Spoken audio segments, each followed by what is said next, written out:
dari mana gitu ya. Kemudian ini pengetahuan bahan mikrobial. Contohnya ya, ini contohnya ada keju dan lain-lainnya. Kemudian pewarna, probiotik, sampai ke vitamin. Itu adalah bahan produk mikrobial. Jadi perlu proses penambahan mungkin bantuan dari mikroba untuk bisa menghasilkan produk-produk tersebut.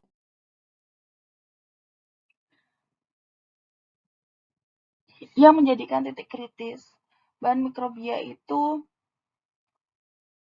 jadi tidak perlu proses pengolahan. Kalau dia memang produk mikrobial, sudah kita langsung pertanyakan itu halal atau tidak gitu ya.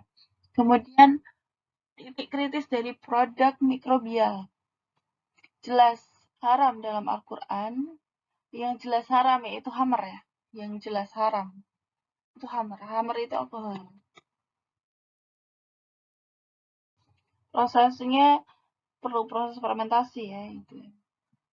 Kemudian bahan penyusun media, kemudian enzim, bahan penolong, kemudian mikroba rekombinan dengan gen bahan haram.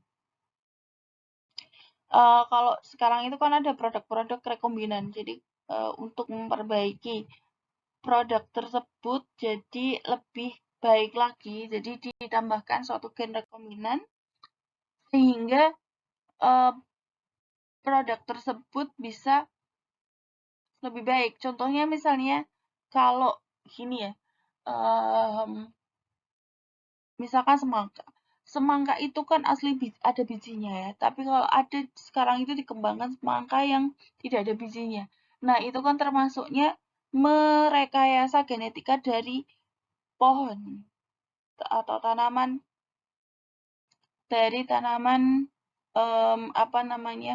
semangka. Nah, proses pembentukan rekombinannya itu melibatkan biasanya kalau rekombinan itu ada rekayasa genetika. Nah, genetika yang ditambahkan itu sumbernya dari mana? Itu yang perlu di titik kritisi ya. Kemudian ini produk mikrobial yang jelas haram ya. Nggak ada tawar-tawar lagi.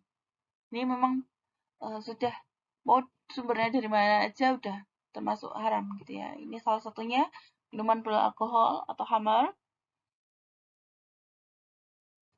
Ini produk sampingnya bisa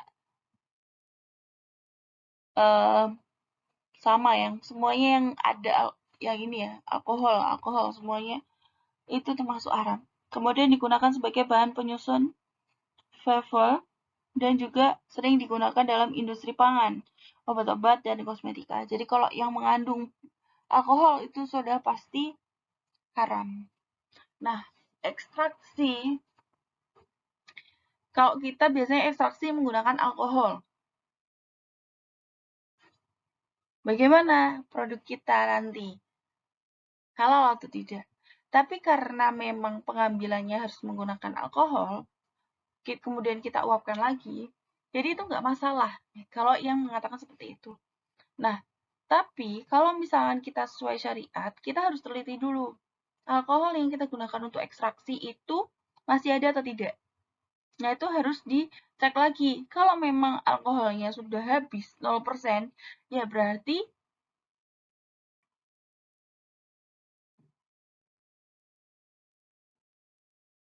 halal atau tidak. Itu jadi PR, silahkan dijawab ya. Ketentuan tentang etanol. Pertama, kandungan etanol pada produk akhir makanan tidak dibatasi selama secara medis tidak membahayakan. Kedua, kadar etanol pada produk akhir minuman ditoleransi kurang dari 0,5% asal secara medis tidak membahayakan. Ketiga, kadar etanol untuk produk antara intermediate product tidak dibatasi selama penggunaannya pada akhir produk sesuai dengan ketentuan pertama dan kedua. Pertama dan kedua. Beberapa bumbu yang mengandung alkohol. Jadi angciu, sejenis arak masak untuk pengaroma, penyedap makanan ya. Kemudian ada arok putih, mirin, taus, Karsio ya. Ini ada, ini biasanya dibuat dari babi ya. Kalau ini arak putih dari ayam, tapi ini kan ini ya, arak ya, tetap aja. Ram. Nah, ini biasanya sekarang itu lagi musimnya dicampur untuk minuman. Jadi, kalau misalnya ini sudah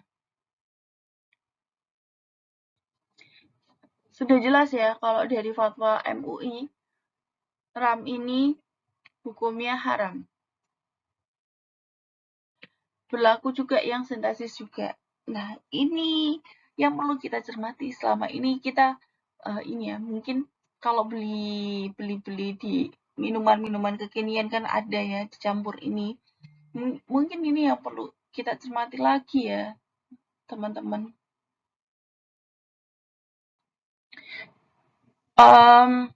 Jadi berhati-hatilah dalam mengkonsumsi ya, karena kita Muslim. Tapi kalau misalnya yang non-Muslim, saya tidak membatasi itu ya.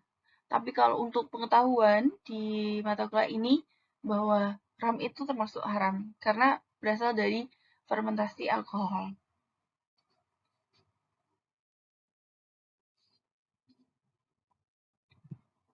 Kemudian ini media ya, media untuk pertumbuhan mikroba.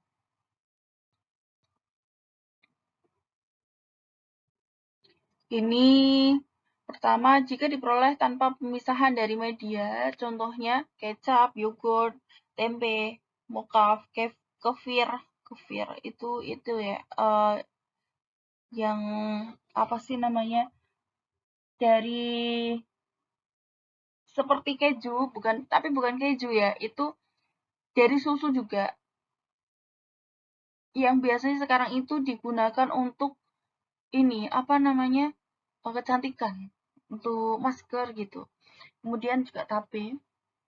Nah, ini jika yang kedua diperoleh dengan media tetapi tidak ada pencucian yang syar'i. Contohnya kultur probiotik. Nah, jika diperoleh dari pemisahan dengan media dan kemudian ada pencucian secara syar'i, ini boleh menggunakan bahan haram dan najis asal bukan dari B2.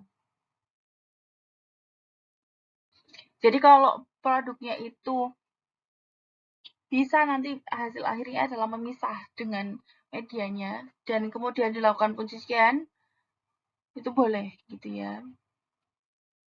Kemudian ini media itu harus yang halal ya, media-medianya. Tadi yang tidak dipisah gitu. Kemudian ini MSG ya. Ini proses pembentukan MSG ya, difermentasi dari tebu. Jadi asal MSG itu dari tebu, kemudian diolah sampai dihasilkan MSG itu ada proses pengolahannya menggunakan bakteri fermentasi. Nah, bakteri fermentasi ini yang menjadi titik kritisnya adalah polipepton yang menjadi baktosoiton. Itu yang menjadi titik kritisnya.